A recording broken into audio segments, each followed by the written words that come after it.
So there was a point in my life, say 2020, I had over 15K in savings. By the time I moved You mean in Naira, in dollars. Euro? Okay. And by the time I moved to the Netherlands, I had like 2K in savings. What's like something that you're like, oh, this actually made like a lot of difference in how I'm managing my overhead expenses at the moment? Double income household. No, I'm actually not joking. Imagine that somebody can just wake up one day and decide that, Lade, I like you and I admire you and I think that you go find life. So I want to support that dream and send you 100,000 euros. Wow.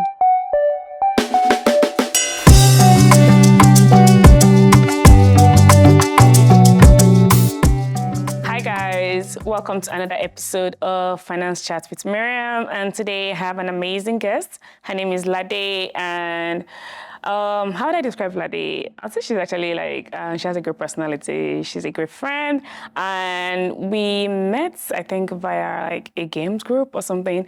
Yeah, something like that. And yeah, and that's it. Lade, how are you? I'm fine. I'm nervous. I don't know what you're going to ask me. No, relax. I'm only just going to ask you about your finances. I It's not know. a big deal. Not a big deal at all. Okay, see, how's your week in general? It was nice. I started with a retreat for like 2 days. So I was by myself. I didn't talk to anybody. It was nice. And then I went back to work and then I was stressed again. But it's fine. It's fine. When it was last week Friday, I actually gave up on work. What? That's the only thing I can say. Like, I gave up. You know, like when you wake up and you're like, I'm giving up. I'm giving up today. But yeah, I mean, I still need to do something, but I feel like I've given up, like on work or something like that. I want to unsubscribe from... Yeah, I literally want to unsubscribe from going to work. From labor. But I don't want to do this.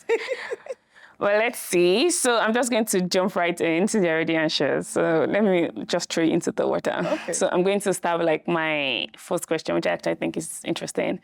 If you think back, right, how far back can you remember your first experience with money?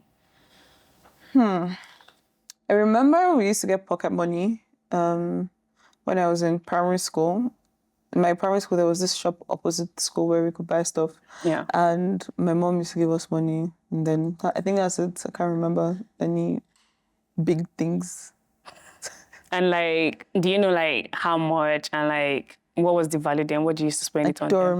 I do remember that I used to buy a lot of cowbell milk. I'm not joking, like I used to literally buy cowbell milk all the time. I think it was 10 naira than the small sachet of cowbell milk. And I would buy like as many as I could with whatever amount I had. Yeah. Like also bad that they had to ban me from buying Sorry, what do I do? Banned you from buying cowbell milk? There's a man like right in front of our house, like right beside. Yeah. And then she told him that he should not sell me cowbell milk anymore. That was your favorite kind of milk? Well, it was actually very sweet. No, it was very sweet. It was very dense, a bit condensed. Did you know this biscuit called Costa biscuit? I didn't like Costa biscuit. When I was younger, I used to like take Costa biscuits, smash it into like cup, and like pour like cowbell milk. I don't like Costa biscuits. It was very nice with it. Like even to now as an adult, I feel like this is something I can still do. I can still do. And afterwards, like I feel like as a then, did you think like, oh, this is such an important thing to have? Like I want to have it, or you're just like, oh, I have it, I can buy something, or you didn't have any feeling towards it? I don't think I had any like strong feelings about it because usually then like if I asked for my mom for money, she would give me. Yeah. I think when I got into uni was when, or shortly before uni was when I started thinking about money. Before then, it was just like, oh, I want to buy cowbell. And I could go and buy cowbell. And then sometimes my mom, in her bag, she would have mints from when they went to parties, like 15 naira, 20 naira, 100 naira. And then we'll find this when we're cleaning out the house. And then me and my siblings will share it amongst ourselves and we'll use it to buy stuff. So like, it wasn't really like, oh, I need money or money's there. It was until like towards the end of secondary school that I started thinking about money as like a thing of value. Oh, yeah. Yeah. And what changed? Like, why did you start thinking money? thinking of money as a thing of value? So growing up, we weren't like poor, but we weren't rich. Yeah. So there were times where it was like, especially towards the end of secondary school, when I was in secondary school, there were times where it was like really tough. And because I remember being one of those people that every assembly, you've not paid your school fee. And they'll line you up. And then they'll keep you somewhere for a while. So like then you started like understanding like, oh, there's money that needs to be used to do this and do that. And towards the end of university, that's when towards the end of secondary school, that's when I started realizing that, okay, like, it's not, if I get money, I shouldn't just go and use it to buy cowbell milk. I think by that time I had overgrown the cowbell milk thing, but like, just like, I shouldn't just, money, you should like save money, you should keep money, you should think about money. And my mom used to also take us to all these like investment and finance classes for kids where they would teach us about, so I was familiar with like how money could be made, how the importance of saving it and investing it by the time I was finishing secondary school, and also having that experience of like all of that. And then towards the end of secondary school as well, again, my parents like officially separated because they had been not really together for a while, but then officially separated. So we moved to a new place, and then like paying, like, so I became even more aware. Like, you have to pay rent, you have to do this, you have to do that. So then I started thinking about like how to also make money yourself. Yeah. And you mentioned, right, that when you were like in high school or secondary school, your parents like signed you up for like these kids financial literacy. Your mom? Yeah. Okay.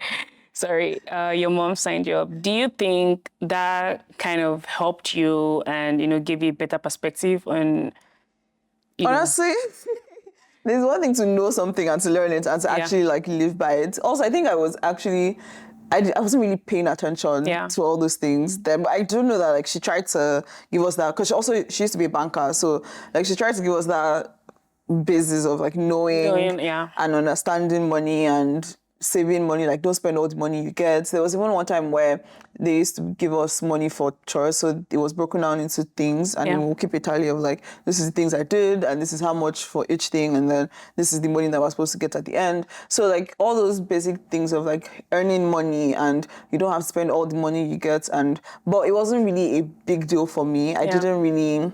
It was when I got into university, or when I started working before university, that I started like then thinking about saving money, investing, but well, not investing yet, but saving money. That makes a lot of sense.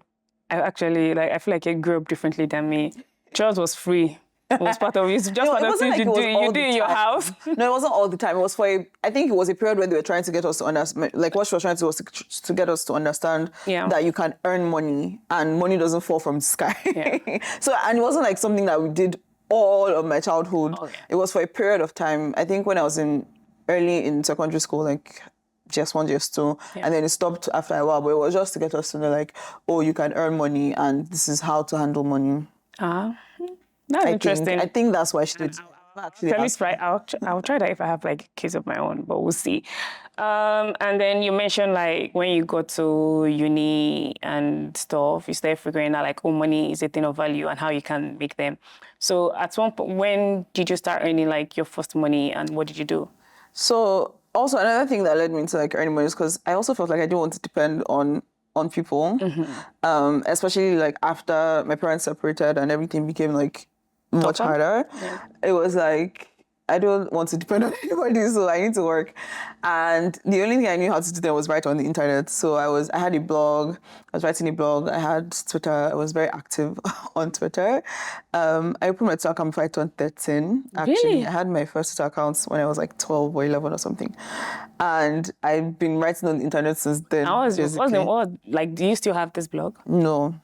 I took it down. Like, what's the name of the blog? I took it down. Because I was a teenager writing on the internet, so it was rubbish for the most part. And so I was writing, and then I was making it known like to my online community that, I want to work, I'm looking for a job. And then somebody reached out to me to manage her blog and write for her blog and all those things. So that was the first time I actually earned money. Although I've done like a lot of unpaid work before that time. Like I did photography for a while. I worked like in a photography studio where you can take your passport pictures, all those things. So it was more like training. So I wasn't working, so to say. But my first official paid gig was just after secondary school because I had a forced gap year.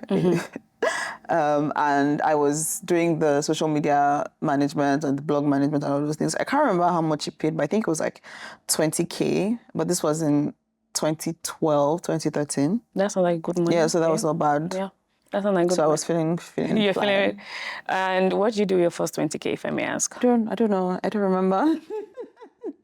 I actually do not remember. And I don't think I had an account at that time. Yeah. I think I opened my account when I entered into Unilag because then the banks will come to your classes to get you to open. And so I opened the HT Bank account then.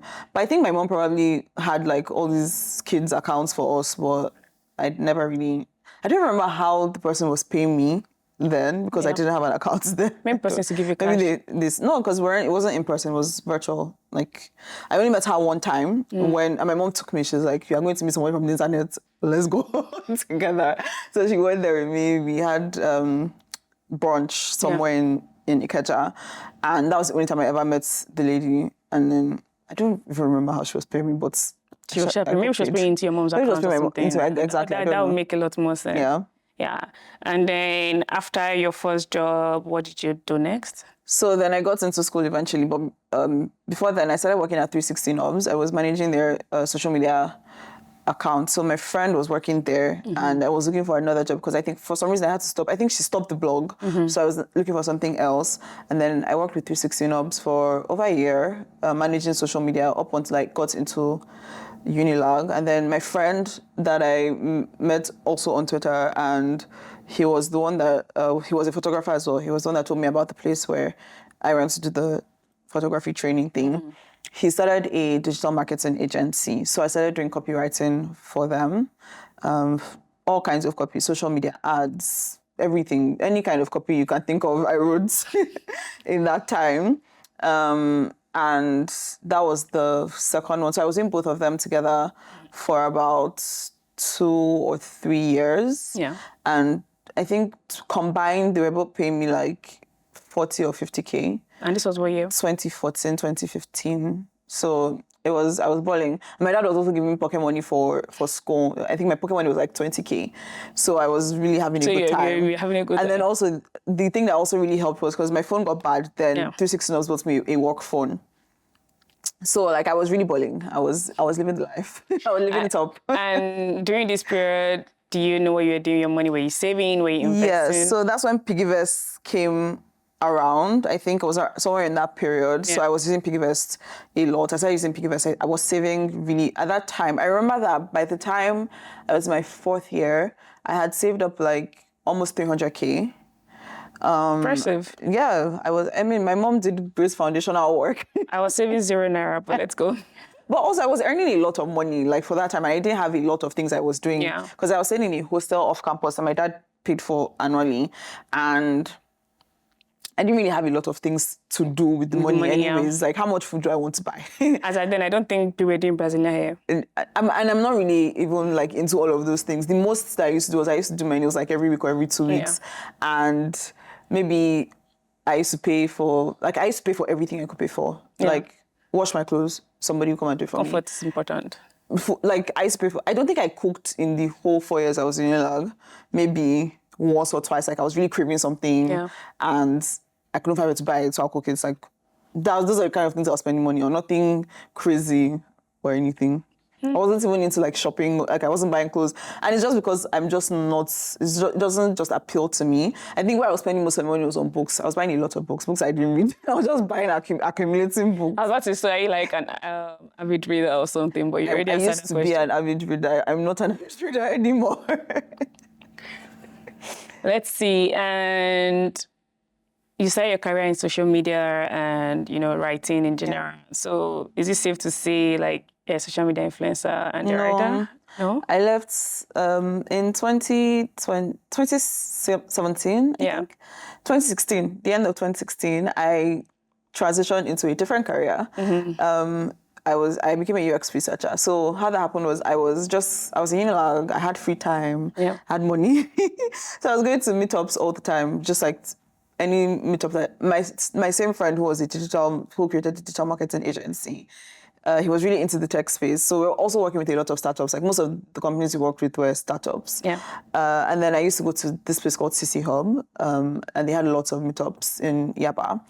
And then I got into this UX meetup. I was just going because it was very, very interesting to me. And then one day, after like 3 years of going to the meetups, the organizer calls me and he's like, or he texted me, I think he sent me a DM on Instagram, on Twitter, I can't remember. Somehow he contacted me and he's like, oh, they want to hire a UX researcher and they wanted somebody with a background in psychology, which is the thing that you usually see in UX research, like social sciences background. And I was studying psychology. Oh, you studied psychology in in Lade? psychology in Lade. Interesting. By choice. By choice? Yeah, by choice. I was about to be like, they forced you No, to do that? people are always surprised, but it was actually by choice.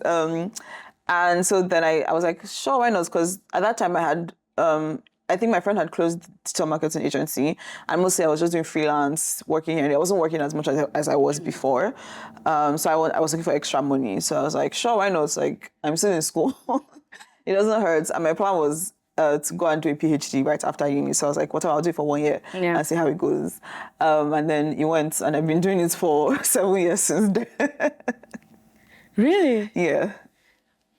Interesting. And do you find that more fulfilling than what you were doing previously? I wouldn't. So I enjoy the work that I do. Yeah. I don't like tie my sense of fulfillment or whatever to the work, like to my job. Yeah. But I do enjoy the work that I do. I find it interesting. I like talking to people. I like doing research. I like all those things. So that's the extent to which I would say it's fulfilling. But as like, I don't dream of labor. And generally, right now, how would you describe your financial situation currently? So I would say we're in recovery mode. What happened in the past? Yeah, lots of things happened. So I moved to the Netherlands about 2 years ago. Yeah. And lots of things happened, like personal life changes, so many things. And it took, my finances took a huge hit. You felt it? It was a very huge hit. So for context, by the time I left, so there was a point in my life, say 2020, I had over 15K in savings. By the time I moved You mean in Naira, in dollars. Euro? Okay. And by the time I moved to the Netherlands, I had like 2K in savings. In dollars. Sorry, how did we go from in the span of how many? This was in like the span of what period? Like about 2 years. Less in the span of 2 years, you spent so. like 13K. Like so many things happened. Like I can't even go to everything. Like a lot of things happened. So. And moving is also expensive, even when you're moving for work and your company is sponsoring, because there's a lot of costs that they don't cover. Yeah. At least in my case, like so many things weren't covered. So, so you moved here like via work? I moved here for work, but it was still very expensive to do. So, imagine. And then by the end of 2022, which was my first year here, I had zero savings.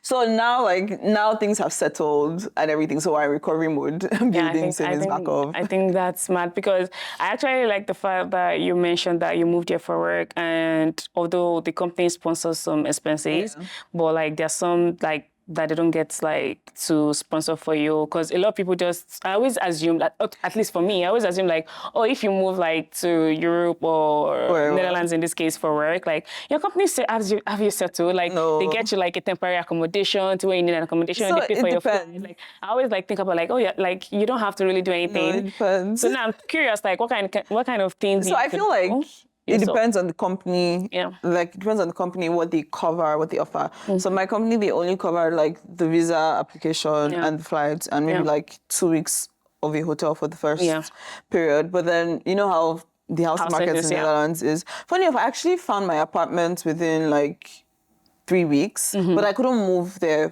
for another month. Yeah.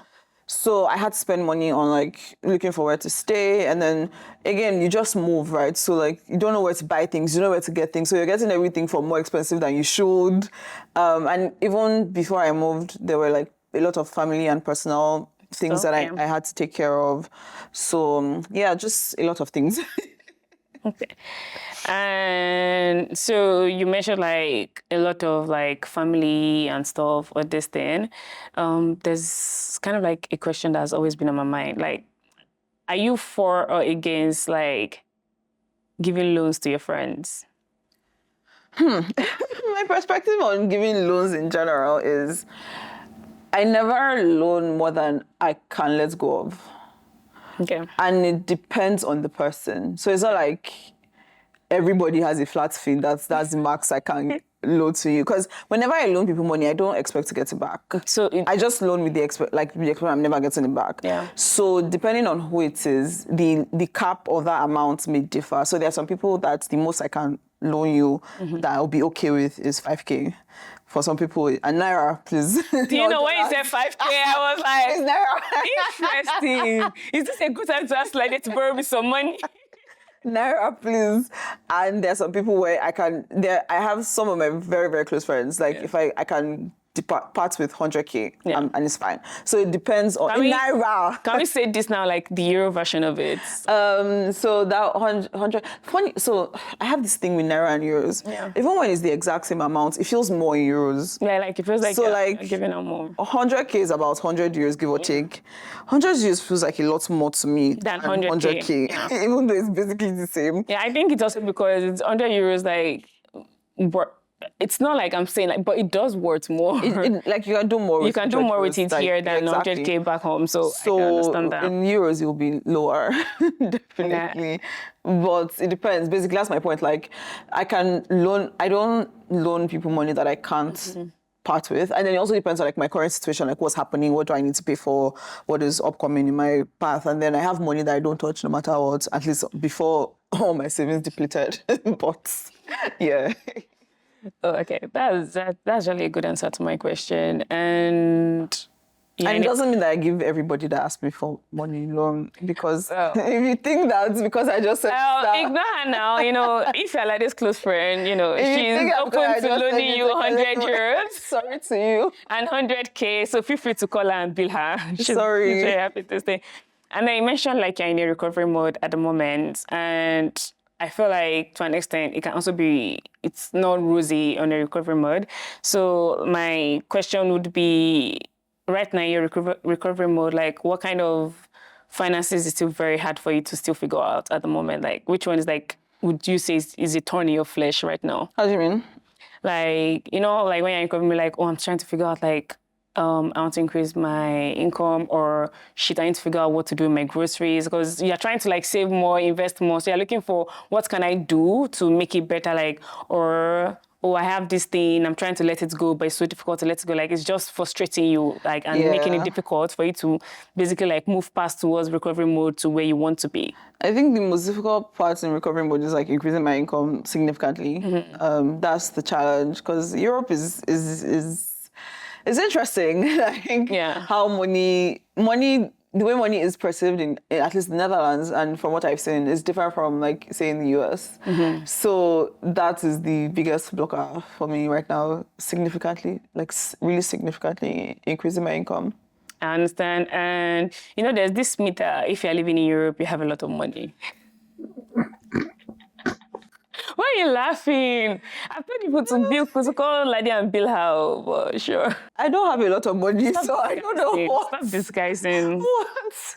But it's fine. But what's the myth? Like, how would you say? Like, is it a myth? Is it a fact? I mean, some people have a lot of money in Europe. I'm not one of those people yet, but... So if you're not one of those people, why would you not say people have a lot of money? Because I know people that have a lot of money. Like you have a lot of money. And I've also seen, like, so recently I was reading some news article about taxes in the Netherlands and everything. And so there's this 30% ruling thing.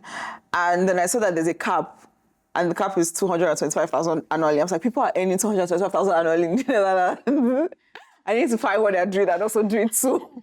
My dear, I've been seeing a lot of these videos on YouTube, like, it's so difficult to move from $0 to $100,000, but from 100,000 to 1 million moves so fast. And like, so how will I get to this? Like, how do I get to that 100K? Like, do I need to, I don't know, what are people doing? Like, show me the way. Because I believe that I'm a smart girl. I can learn. I can learn. So if you know what I can do, please just Also help me. assist me. I can learn. Call me. And so part of recovery mode, I would assume, is managing your overhead Yes. better or this thing. So what would you say is like something that has helped you do that, like a clever thing, or just even something that's tiny? Like what's like something that you're like, oh, this actually made like a lot of difference in how I'm managing my overhead expenses at the moment? Double income household. No, I'm actually not joking. I'm actually being Like this does not help people that. Okay, fine. Like I don't have it. I don't have a double income household. Okay, I have a single income household. What am I supposed to do? Okay, so, but other than that, but I'm actually being serious because I think everybody talks about like, oh, in personal finance, you have to reduce your expenses, which is true. Yeah. But it's much easier to increase your income than to reduce your expenses. And even to start with, I wasn't like, when I moved, because I wasn't spending money ridiculously. I wasn't going out. I haven't fixed my nails since I moved to the Netherlands. And I've been here 2 years. Like, I haven't. Nah, you're making me want to hide my face. And when I was in Lagos, I used to do my nails like every 2 weeks or something.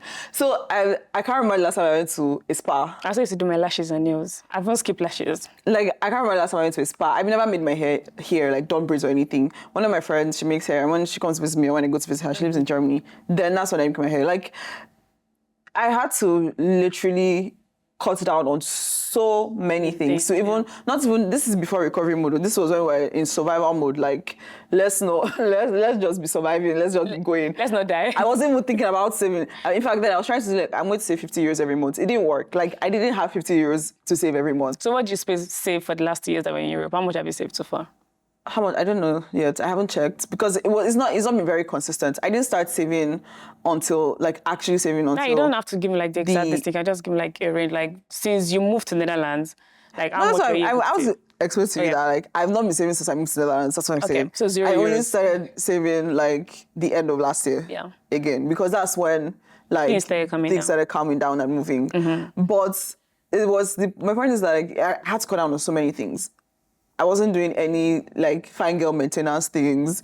I wasn't eating out. I wasn't going out. I was buying groceries only based on what was on sale that week. Yeah. In the discount app thing. I've never bought like cleaning stuff full price since I moved here. Because that I learned about somehow. I don't know how I discovered it. I think on Reddit or something. That there's these websites where you can see like all the supermarkets, what they have on sale for that week. So I mapped the ones closest to me. Share that website to me. It's called Folders. Folders.nl. Like normal English Folder, folders. but with Z at the end, I think. Yeah. So I've never bought cleaning supplies, like those household items, laundry thing full price because they always have discounts. I shop at like the cheaper supermarkets, Crowdbat, Lidl, Walmart. Albert Heijn is a treat. Is it what? Treat. I learned this the hard way, let me tell you. So like those are the things I was doing to try. But there's only even so much that I can do because sometimes and that only matters when you're like, again, in survival mode because it gets to a point where what's the difference between spending 5 euros on this thing and spending 6 euros on it? So, but when you're in survival mode, that extra 1 euro is very important. is important. But then now, like, I'm not like that. Exactly. So I have more room I can save. And again, I'm not joking when I say double income. That's it. Or you like get a new job that significantly improves your income, which is why I said like that's your thing. And if let's say, let me give you a scenario now. You know, I feel like the way you're talking, I would picture you as somebody who has like everything planned, like a budget, this thing, trying to figure out like, this is what I want to do at this thing. So one of the questions I'm asking now, if let's say a financial surprise should come, like an expense, like you didn't expect, it wasn't your budget. Like it costs. Yeah. No, I can't imagine that I'll receive a lot of money that I wasn't expecting. That would be nice, but the chance of that happening is less than what they call it. No, but like I personally believe in positive thoughts and believing that good things will happen to me. So I will imagine that somebody can just wake up one day and decide that Lade, I like you and I admire you and I think that you go find life. So I want to support that dream and send you 100,000 euros. Wow. Do you know yesterday night, I actually had a dream like that. So And then I that's the woke up kind of this thing I morning. like to imagine. I don't want to imagine. Anyway, so let's imagine a cut happened. Let's say you woke up, it might not happen in Europe, but let's just imagine it happened. And your whole house is flooded. What would I you have do? insurance. I have insurance. You have insurance. I have insurance. You have house insurance. Well, actually, I don't have home content insurance because Exactly. I'm renting and my apartment was fully furnished when I moved. So the furniture does not belong to me. So I don't need. What about your clothes? Your shoes? I mean, how much is my clothes? Your laptops? How much is it? Digital, this thing. Okay, let's say like these things happen. Don't forget you're losing everything. What would you do? I've actually been considering getting like device coverage, like if due to damage from all those kinds of things.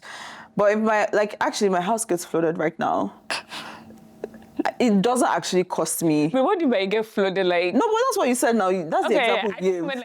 mean like it happens like regular. That's what No, but I'm using the example you gave. Yeah. But if that happens, like in my own current situation, it won't actually cost me much because it's not my property. The furniture in there does not belong to me. The total cost of the things that actually belong to me that are of value is not like ridiculous.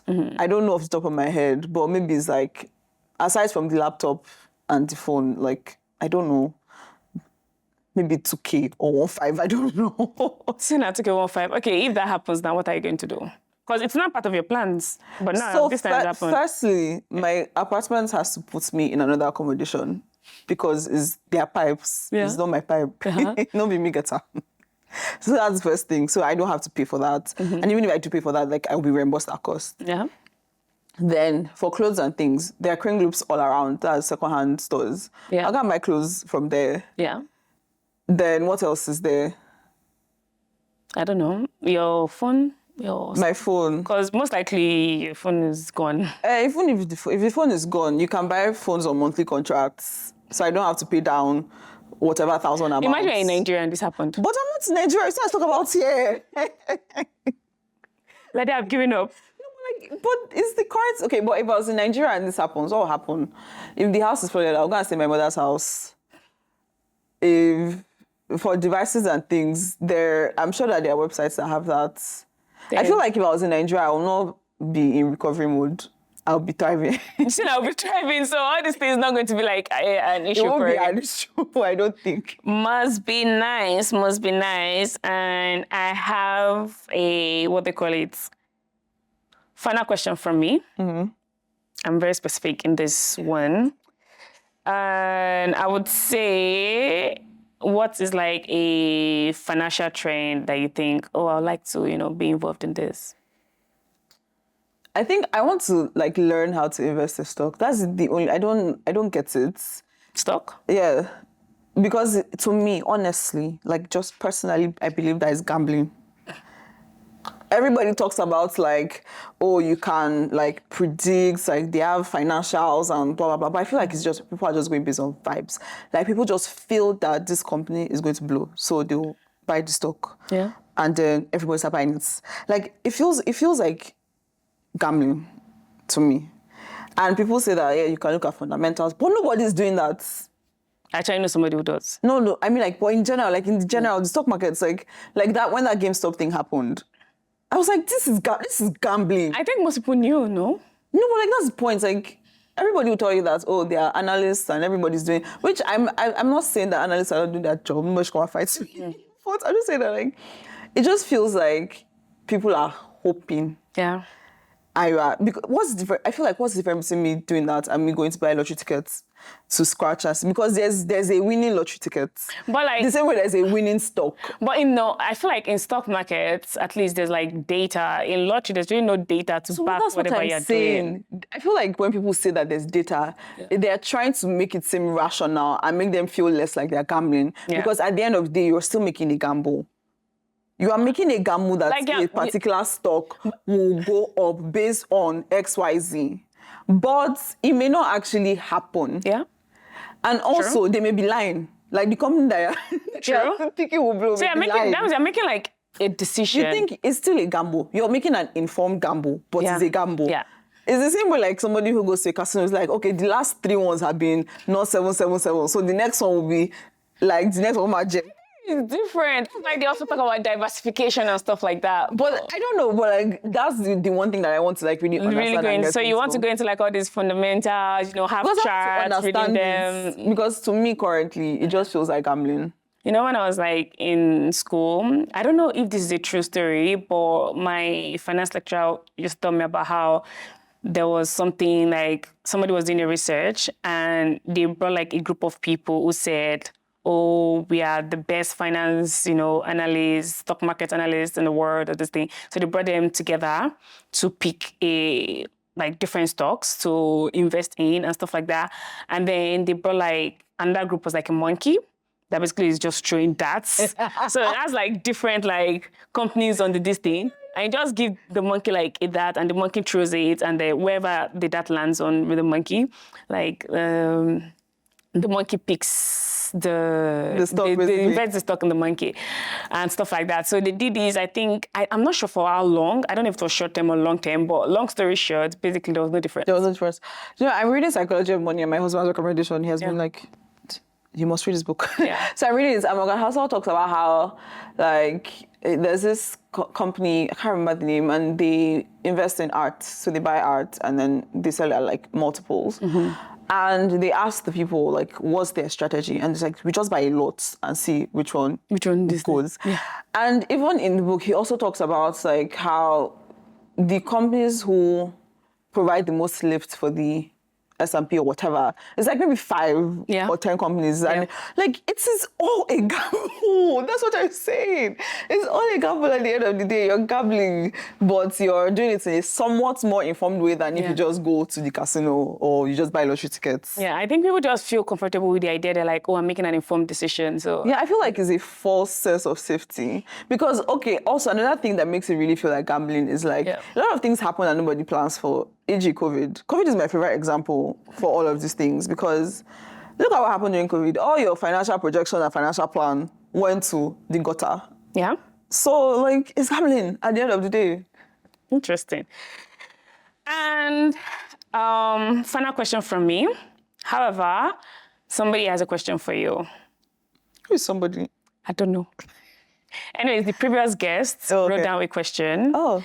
And basically, usually when people write down the question, because that's the last thing they do, I just close the book and never open it. So I'm also going to kind of like be reading it like for the first time. So I'm curious to see. The last one was interesting, so I'm curious to see what this one is. You didn't tell me this before. That was your point. In terms of savings, how do you think you can save, or when do you think you're financially free? How do I think I can save? Yeah. Like save more money? Like, what do you think you can do to save, except from increasing your income? Well, increasing your income is important. Or you have another question, or when do you think you'll be financially free? Like, which amount of money do you think you can get and you'll be financially free? That's a very good question. I've thought about this question often in the past. Mm-hmm. In fact, the other day, I went to look for a compound interest calculator to be like, if I want to retire at this age, or if I want to retire with this amount, how much do I need to earn to have like investments and all of these things to get between 100 and 150K annually in returns? Yeah. So I feel like if I can earn in investments and savings returns what I need to live in a year with a lot of buffer, so like 30K on top of my actual annual expenses from investments, like I'm not working. Yeah. That's when I'm financially free, I think. So you didn't calculate the ballpark how much to be?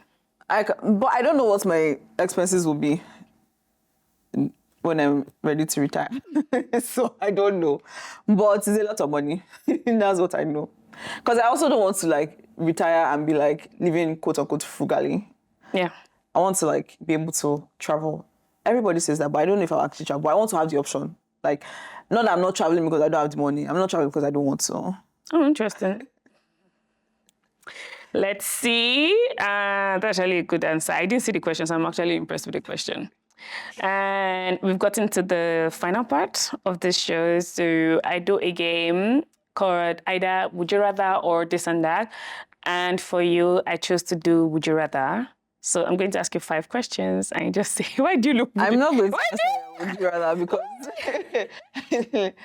Why do you look like you're stressed I'm out? stressed. But let's hear it. Okay, so, wait. I had a different question, but I just thought of one. I just saw one. So I'm going to ask you that instead.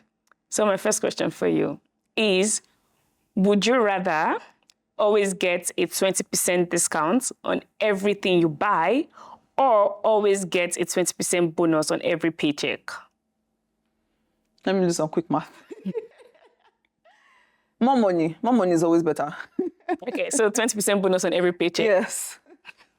Oh, The answer to would you spend less money or would you want more money is always want more money. Okay. For me, Sha, that's Okay. And the second one, would you rather have your dream job with an average salary or a job you dislike with a salary that makes you a millionaire in 10 years? I don't have a dream job. That's the first thing. The second thing is like no matter how bad the job is, there's one thing I like about it. So Good. So you prefer I'll the one find that will one make you a thing. millionaire in 10 years? and then I can stop working and then I'm free. Sit down free. Okay, so you want to be a millionaire in 10 years? I want to be a billionaire. Billionaire. I love that. And my third question for you is, would you rather retire at 50 with just enough money to live modestly or work until you are 70 and live lavishly in retirement? I've lived modestly for the majority of my life. I would very much, To 70. because I also don't think I'm going to, who retires? Nobody's actually retired at 50. Like, even the people all the billionaires that are retired. I intend to retire at 35. No, but what does that look like? You will never work again. You will never do any work. If I'm doing something, it's not something like that requires me to be active. I can decide not to do it. I feel like nobody will actually ever retire. Like, what are you going to do? I don't know that I can just not do anything. So I feel like I'll be working till I die, even if I'm a billionaire. Like, what am I going to be doing? I'll just be sitting down or what? Okay, this is actually a good question for you. Would you rather financially support your parents in their old age or have them live with you? You look like you want to say none. There's no none option here. I mean, it depends. If I have a huge 10-bedroom mansion where everybody has their own space, wing, not even space, have your wing. Okay. Then they can live with me because it's we're pretty much living in 2 different houses. Then that's fine. So it depends. So no, you have to pick one in this scenario. Like in your current scenario, which one would you prefer? So would I rather in my current life scenario? Yeah, since you say it depends, so that means the way my life is currently, financially supports. Okay. And your final question for the day, would you... Oh, this is... Okay, I think I know the answer to this question, so I'm not going to ask it. Ask me now. No, I know the answer because I already know what you're going to say. Would you rather have a large house in a less desirable area or a small apartment in the most desirable area of your city? Desirable to who? To you. But if it's desirable to me, then it's not less desirable. Yeah, but let's say you're looking at 2 places and one has they both they both cost the same thing, but one is... It depends on what is less desirable. Is it because there's crime happening there and people are being stabbed? Maybe crime happens sometimes. Every day. Maybe crime happens sometimes there. It depends on what you mean by desirable. Is it that the area is not fine or there's crime happening? Because that's 2 different levels of undesirable. So less desirable, what does less desirable mean to you? What will make an area less desirable? It's not as if you hate it. Stabbed. It's not as if you hate it. It's just if I had the choice, I would rather not live here. No, if it's an area where people are literally being stabbed on the road. So imagine maybe in a month, you can have 1 stabbing in a month in the area. And it's a regular occurrence? I just say in a month. No, I mean, it might happen, it might not happen, but in the past, at least once a month, somebody gets stabbed. Okay, so large house in an undesirable. Yeah. Less desirable. Based on my current life situation, I'll take the small house. Yeah, in okay. a desirable area. I don't want to be stabbed.